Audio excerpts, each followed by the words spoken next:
Meus amigos, eu sou André Basso e eu trago para vocês aqui, desta vez, do livro Agostinho, do professor Huberto Roden, 4ª edição, Fundação Alvorada. Esse polêmico livro para muitos, mas não para aqueles que queiram buscar uma autolibertação, um autoconhecimento. Porque Roden foi padre por quase 50 anos. E depois que ele lançou esse livro Agostinho e Paulo de Tarso, ele se emancipou da Igreja Católica. E aí foi para o Rio de Janeiro, comprou um sítio, foi cuidar de abelhas, apicultura, plantações, flores, durante 2 anos praticamente. E só depois que ele vai começar a fazer a sua senda sozinho, com a ajuda do seu anjo guardião, com certeza, e com o apoio de alguns amigos. E aí eu vou deixar na descrição a cronologia do progresso da vida do professor Huberto Roden, que conta toda essa história dele, desde o início até ao fim da sua missão terráquea, corpórea. Porque Roden continua atuando no plano cósmico. Isso é concreto. Bem, Agostinho versus Pelágio. Esse monge da Bretanha, Pelágio, ele defendia a salvação, a libertação do homem, do espírito eterno, pelo autoconhecimento, pela autorredenção. Ele não acreditava que o homem pudesse ser salvo por uma força externa, por Deus. Não. E Agostinho já defendia essa visão que nós somos salvos pela graça. Porque Agostinho era um homem, ele era praticamente boêmio. Ele tinha as suas vidas de orgias, as suas vidas de pecado. Um homem comum. Mas, devido a esse choque, esse contraste na vida de Agostinho, a sua consciência espiritual já em forma de germe estava assinalando ele para um grande progresso espiritual. E Agostinho atribui que foi a graça de Deus que o salvou, que o libertou. Na verdade, como diz aqui o professor Roden, Agostinho estava certo em certo ponto. E Pelágio também está certo em certo ponto. Mas eu creio que na visão do Pelágio, ele está um pouco mais elucidado nessa questão de que a autolibertação ela começa pelo autoconhecimento. Na verdade, a graça sempre está. Tudo é a graça de Deus. É óbvio isso. Nós somos comandados por uma força cósmica divina. O cosmos, a divindade nos comanda, sem tolher o livre-arbítrio. Como diz o professor Roden numa das suas palestras, dizendo que a divindade, o cosmos, eles nos dão uma opção. Olha, faz assim. Sugiro que faça isso. Lhe digo que haja desse modo. Mas não impõe. Então é a graça de Deus que está atuando sempre. Na visão de Huberto Roden, estamos sendo guiados pela consciência cósmica. Mas a autolibertação, a escolha pelo livre-arbítrio é nossa. Então Pelágio está certo. Mas vamos à matéria. Quase toda a vida cristã de Agostinho, cerca de meio século, é uma luta oculta ou manifesta contra outro cristão, um monge britânico que vivia em Roma e que, por ter vindo dos Pélagos do Norte, passou a ser apelidado simplesmente Pelágio. A controvérsia girava em torno da redenção do homem. Autorredenção ou alorredenção, como diríamos hoje em dia. Bem, aqui digo eu, alorredenção é alguém que vai salvar você. Um salvador, uma mensagem, uma igreja. Não. A redenção é realmente de dentro. Mas vamos lá. Sendo que Agostinho, depois dos 30 anos, se sentiu redimido por um poder que não era do seu ego humano, consciente. Atribuiu a sua conversão a uma intervenção da graça divina. Nesse tempo, a teologia não estava em condições de distinguir entre o ego pecador e o eu redentor do homem. Prevalecia a doutrina de ser o homem integralmente o seu ego pecador, que, evidentemente, não o podia redimir. Ego não redime ego. Pecador não salva pecador. Réu não absolve réu. Logicamente, Agostinho não podia atribuir a sua conversão a um fator humano. Pelágio, porém, adivinhava no homem algum fator que não era o seu ego humano, embora não tivesse ideia nítida desse fator misterioso ao qual o monge britânico atribuía a redenção. Se Agostinho e Pelágio tivessem tido a ideia exata sobre a bipolaridade da natureza humana, que sempre foi aceita pela filosofia oriental e, desde o início do presente século, é professada também pela psicologia ocidental, os dois exímios pensadores do século V, possivelmente, teriam feito as pazes. No fundo, ambos defendiam a mesma verdade. Prestem atenção. Mas cada um dos contendores encarava a natureza humana unilateralmente, ou seja, sob um ponto de vista único. E por isto não encontraram denominador comum para a sua filosofia e teologia. Aliás, essa controvérsia de Agostinho e Pelágio sobre a graça e o livre-arbítrio reverteu em benefício para toda a posteridade.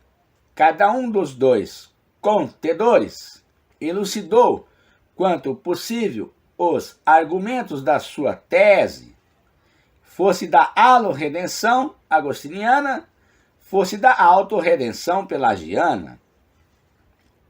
Em nossa filosofia universica, equidistante do pensamento agostiniano e pelagiano, mostramos nitidamente a bipolaridade da natureza humana integral. A graça de Deus, que Agostinho entende em sentido apenas transcendente, é também imanente no homem. O Deus de fora é também o Deus de dentro, consoante as palavras do Cristo, aspas, não sou eu, o ego, que faço as obras, é o Pai em mim, o eu, que as faz. Eu e o Pai somos um, o Pai está em mim e eu estou no Pai. Fechar aspas, ponto. À luz do Evangelho, a autorredenção, que é Cristo-redenção, Theo-redenção, não há ego-redenção, há somente ego-perdição. Pelo seu ego humano, todo homem é pecador, como diria Paulo de Tarso. Por seu eu divino, todo homem pode ser seu redentor. Acontece, porém, que no homem comum, o ego está plenamente acordado, ao passo que o seu eu divino está em total ou parcial dormência. É ainda uma luz sob velador e ainda não uma luz no candelabro. Segundo o Evangelho do Cristo, o eu divino do homem é um tesouro oculto, uma pérola no fundo do mar, e por isto o homem comum não se auto-redimiu. O eu divino, enquanto inconsciente, não redime o homem. Somente quando plenamente consciente, redime o homem. Hoje em dia, salvação ou redenção é chamada autorrealização. Mas a autorrealização não é possível sem o autoconhecimento. Se Agostinho e Pelágio tivessem tido a noção nítida do autoconhecimento, que hoje assinala a mais avançada filosofia e psicologia, não se teriam digladiado sobre alo-redenção ou autorredenção, sem chegarem a um acordo definitivo. A ideia da redenção do homem, pela graça, levou Agostinho ao extremo da ideia da predestinação. Deus deixa de dar a sua graça a alguns homens, e estes perdem por culpa própria, uma vez que a perdição é unicamente do homem e não de Deus. Mas Deus dá a sua graça a alguns e os salva, porque assim quer. Agostinho justifica esse procedimento de Deus com o apelo para uma espécie de mosaico cósmico do universo. Se houvesse apenas pedras claras, não haveria mosaico. As pedras escuras são necessárias para a grandiosidade cósmica da majestade divina. Mas Deus não é responsável pela existência dessas pedrinhas escuras. O homem tem o poder de se fazer do escuro sombra por si, mas só Deus o pode fazer do claro luz. Aqui ele está fazendo uma comparação com as pedrinhas do mosaico. Eu prossigo aqui com um adendo a essa matéria. De Civitate Dei, da Cidade de Deus. A maior obra que Agostinho escreveu, e na qual trabalhou 13 anos, são os 2 volumes. De Civitate Dei, sobre o Estado de Deus. Desses tempos remotos, tentam os pensadores traçar as normas para a humanidade ideal. Platão o tentou na sua Politeia, falsamente traduzido por República. Pitágoras fundou em Crotona, no litoral do mar Adriático, o seu templo de iniciação. Na Idade Média, o chanceler da Inglaterra, Thomas Morus, escreveu a sua Utopia, palavra grega para neniures, onde ele idealiza uma humanidade que vive neniures. Em nossos dias, Aldous Huxley publicou a sua Ilha. Eu mesmo, Huberto Roden, escrevi o meu Cosmorama e meu livro Educação do Homem Integral, que culmina em Cosmocracia. Agostinho, na De Civitate Dei, em vez do filósofo rei de Platão, idealizou um Cristo rei como soberano do Estado de Deus, mas como o Cristo invisível necessita de um lugar tenente visível, imaginou o autor sumo sacerdote humano como governador desse Estado teocrático. E foi assim que tudo naufragou. Como poderia uma clerocracia representar a cristocracia?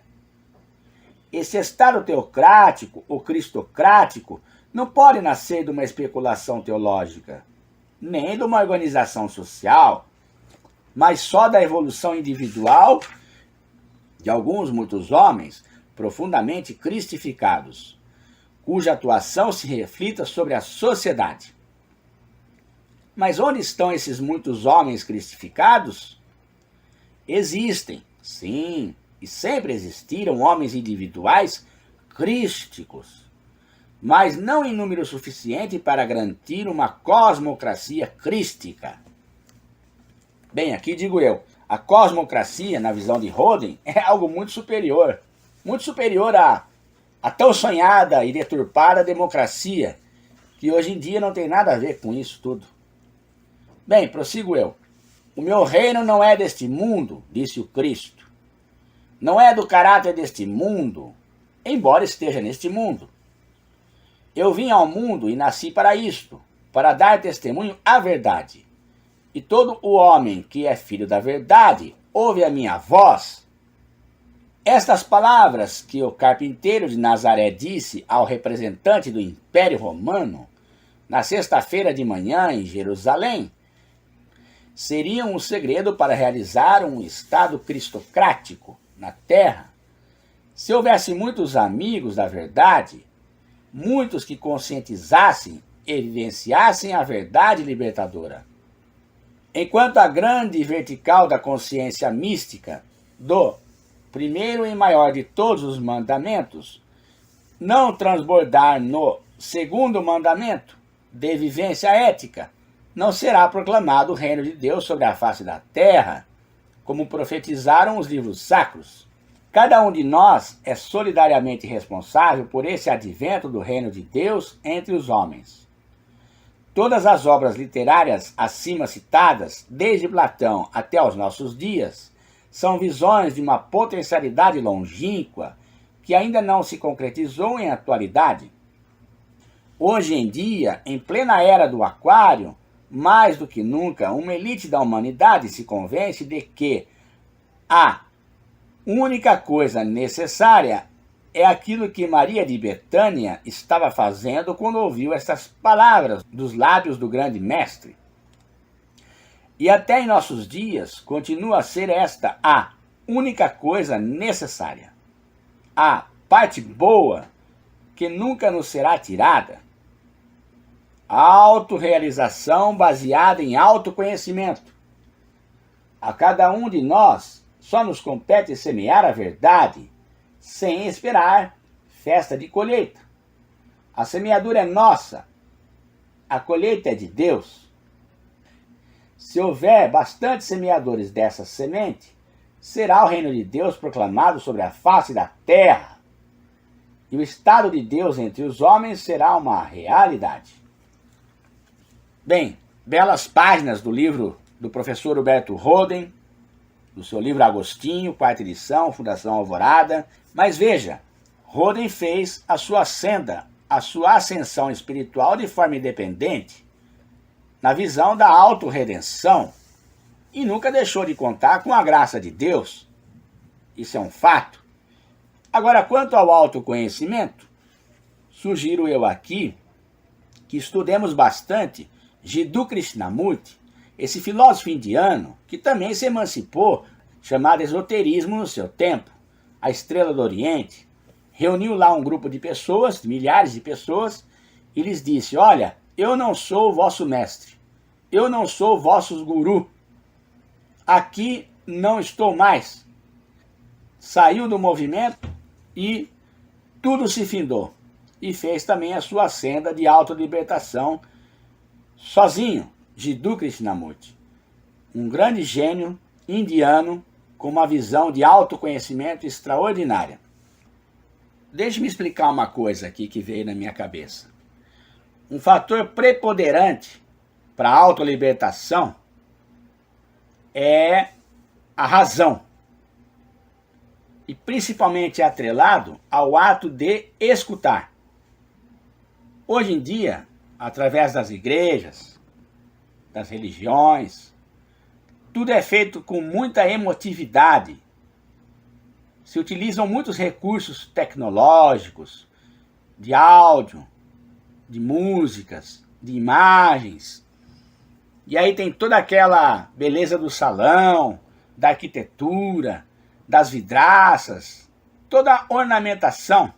Então as criaturas, quando vão a essas localidades, que são suntuosas e necessárias, porque são escolas de evolução espiritual, são degraus, elas muitas das vezes ficam presas a essas ritualidades cerimoniais, e o orador, quando começa a falar, o palestrante, com toda essa estrutura, pode levar a pessoa mais pelo lado da emotividade, da emoção, do que pela razão, que é o caminho mais correto. E você vê que as pessoas também ficam na expectativa de ver os fenômenos, principalmente nas crenças espiritualistas. A fenomenologia toma muito, por curiosidade dessas pessoas, o espaço da razão. Não deixam as pessoas raciocinar. Então, como a emoção e a fenomenologia acabam como que deturpando esse senso da razão, sendo que no qual deveríamos estar presos apenas às palavras, aos ensinos dos grandes mestres, para poder sorver e captar pela razão, para raciocinar e fazer todo o seu processo de autolibertação, autoconhecimento. Porque é óbvio, né? O autoconhecimento de nós mesmos, como cita muito bem Jiddu Krishnamurti, que nós temos que se auto-observar, é uma lição de casa nossa. Mas Os ensinos que vêm dos grandes mestres servem como setas no caminho, com orientações de apoio, em certo ponto, para elucidação. Aí entra a razão. Então, como as religiões hoje em dia, elas se utilizam muito de recursos, como eu disse no começo desse áudio, na explicação, acaba a emoção tomando conta da razão. E aí o despertar para o autoconhecimento pode ser realmente prejudicial. Temos que tomar cuidado porque a emotividade, a emoção, pode ser compreendida como uma experiência da realidade, mas não é. É apenas uma anestesia, né, que está sendo dada ali, temporal, e as pessoas podem confundir essas experiências como algo de construtivo. É um anestésico, na verdade, sendo que a experiência está na contramão de tudo isso. É o poder de você captar a mensagem e depois ter aí as suas reflexões e começar a raciocinar por si mesmo e ter o seu próprio autoconhecimento, sua autolibertação. Bem, eu vou deixar na descrição do vídeo um material de apoio, essas páginas, para que vocês possam consultar e estudar. Em próximos vídeos eu trarei uma matéria sobre a razão ser eclipsada pela emoção, por técnicas, cerimônias, rituais, utilizados hoje em dia, que acabam por eclipsar, perturbar a compreensão do autoconhecimento. Aguardem. Bem, um abraço a todos.